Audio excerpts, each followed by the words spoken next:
आज आम्ही अशा ठिकाणी गेलो जे हिंजवडीपासून थोड्याच अंतरावर आहे. माणगावाच्या जवळ कुठेतरी आहे ते लोकेशन. आता आम्ही गेलो आणि गेल्या-गेल्या इथे तयारी चालू झाली. मटण करण्याचा बेत होता. चूल वगैरे बनवली मस्त. पातेले वगैरे घरूनच आणले होते. मी घरून करून नेली होती मॅगी. तिथे आम्ही गेल्यावरती एन्जॉय केली आणि नंतर चालू झाला मेन प्रोग्राम. आता मी जरी नॉन खात नाही, तर मी माझा डब्बा घरूनच घेऊन गेले होते.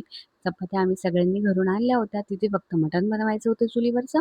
आजूबाजूला चांगली जागा बघून चटई टाकून आम्ही सगळे मस्त बसलो होतो. प्रिशाला मस्त निसर्गरम्य वातावरणात झोप घ्यावी यासाठी आम्ही झोका बांधला तिथे.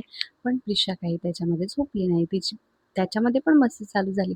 झोक्यात गेल्या-गेल्या तिने हात मारणं चालू केलं. झोप तर ती काही घेतली नाही तिने. पण त्या झोक्यात खूप उड्या मारल्या आणि खूप मस्ती केली. त्यानंतर तिला बाहेर काढलं, कारण झोप तर ती काही घेत नव्हती. त्यानंतर थोड्या वेळाने ती एकदम शांत झाली आणि त्याच्यानंतर ती झोपी गेली. पण तोपर्यंत तिने जेवढी मस्ती केली, जेवढी सगळी एनर्जी होती तिच्यामध्ये सगळी घालवली. आम्ही विचार केला थोडेसे फोटो काढूया. म्हणून फोटो काढण्यासाठी आम्ही साईडला गेलो. तिकडे माणसं सगळी तयारी करत होते, त्याचा मी व्हिडिओ काढला. आता ते गेले होते काही-काही सामान आणायला, कारण सगळं सामान आम्ही घरून आणलं नव्हतं. थोडा वेळ फोटो काढले आणि त्यानंतर त्या नदीमध्ये गेलो. त्रिशाला मस्त उभं केलं तिथे.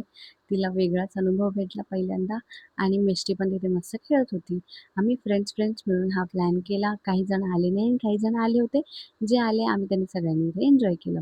मुलींना तर खूपच आवडलं आणि तिकडे मस्त कुकरमध्ये मटण शिजत होतं. मुलींना मस्ती करायला फक्त बाहेर पाहिजे होतं.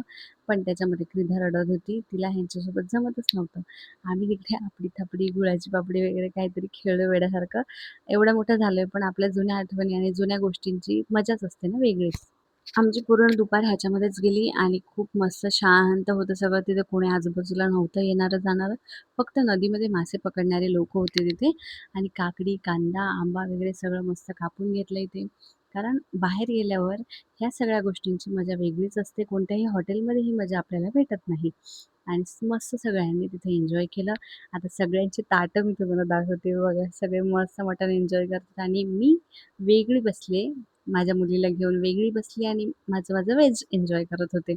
आता किती म्हणलं तरी बाहेर जर जेवायचं असलं ना, तर एक चपाती माणूस शिल्लकच खातं असं म्हणलं तरी चालते.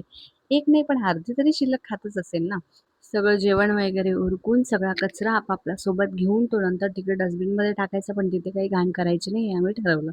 त्यानंतर आम्ही सगळे निघालो तिथनं आणि जर लोकेशन तुम्हाला माहीत असेल ना, कमेंटमध्ये मला नक्की सांगा. आम्ही जातो आता. बाय सगळ्यांना.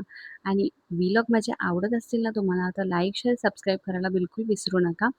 तुम्हाला पण आवडते का असं बाहेर कुठेतरी जाऊन जेवण बनवून आणि मग तिथेच जेवणं? हॉटेलपेक्षा हे वेगळं वाटत असेल आणि चांगलं वाटत असेल, तर तुम्हाला हा व्हिडिओ नक्कीच आवडला असेल. तर आपण भेटूया आता नेक्स्ट व्लॉगमध्ये. तोपर्यंत लाईक, शेअर, सबस्क्राईब नक्की करा. Thank so much for watching.